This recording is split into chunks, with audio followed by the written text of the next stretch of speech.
क्या आप इस बात पर यकीन करेंगे कि इंसानी लाश से हीरा बनाया जा सकता है? यह बात आपको भले ही हैरान कर सकती है, लेकिन ये बिल्कुल सच है। स्विट्जरलैंड की एक कंपनी इंसानी लाशों से हीरा बनाती है। हम आपको बताएंगे एक ऐसे शख्स की कहानी जिसने इंसान की लाश से हीरा बनाने की ये अद्भुत तकनीक विकसित की है। लेकिन उसके लिए आपको ये वीडियो अंत तक देखना होगा। तो ध्यान से सुनिए और देखिए और समझिए कि कैसे एक इंसान की लाश को हीरे में बदला जाता है। जिस व्यक्ति ने ये तरीका खोज निकाला है उसका नाम है रिनाल्डो विल्ली। स्विट्जरलैंड के रहने वाले विल्ली ने एक कंपनी खोली है जिसका नाम है एल्गोडेंजा। इसका अर्थ होता है यादें। अपने नाम की तरह ही इस कंपनी में प्रियजनों की यादों को हीरा बनाकर संजोया जाता है। इस कंपनी में मृत व्यक्ति के अंतिम संस्कार के बाद बची हुई राख को उन्नत तकनीकों का प्रयोग करते हुए हीरे में बदल दिया जाता है।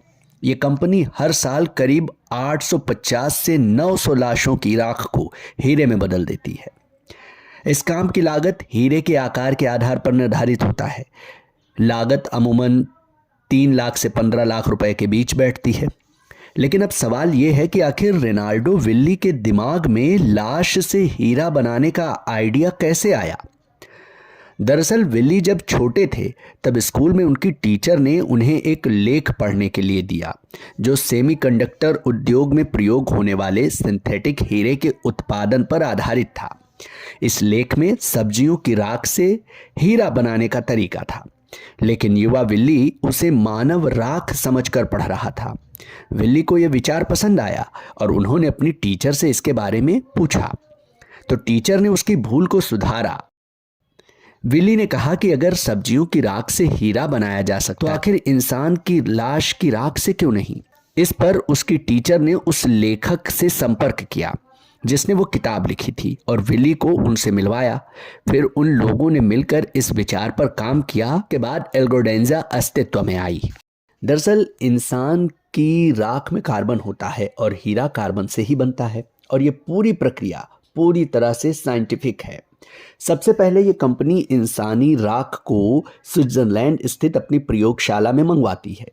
यहाँ एक विशेष प्रक्रिया के द्वारा इस राख को कार्बन में बदल दिया जाता है। यहाँ एक विशेष प्रक्रिया द्वारा इस राख से कार्बन को अलग किया जाता है। अलग किए हुए कार्बन को उच्च ताप पर गर्म कर उसे ग्रेफाइट में बदल दिया जाता है। इस ग्रेफाइट को एक मशीन में ठीक उस परिस्थितियों में रखा जाता है जैसा कि जमीन के नीचे वो पाई जाती है और कुछ महीनों के बाद वो ग्रेफाइट हीरे में बदल जाती है। लेकिन अब सवाल ये है कि जो हीरा इंसान की लाश की राख से तैयार होता है क्या वो असली होता है? दरअसल ये सिंथेटिक हीरा होता है, लेकिन सिंथेटिक हीरे और असली हीरे में फर्क अत्यंत बारीक होता है जिसका पता सिर्फ प्रयोगशाला में रासायनिक स्क्रीनिंग के जरिए ही लगाया जा सकता है। कुशल से कुशल जौहरी भी दोनों के बीच के अंतर को नहीं बता सकता। दक्षिण अफ्रीका, जापान, अमेरिका और स्विट्जरलैंड जैसे देशों के लोग अब अपने प्रियजनों की मौत के बाद उनकी लाश को इस कंपनी के जरिए हीरे में बदलवा रहे हैं और उनकी यादें हीरे के रूप में हमेशा जिंदा रहती हैं।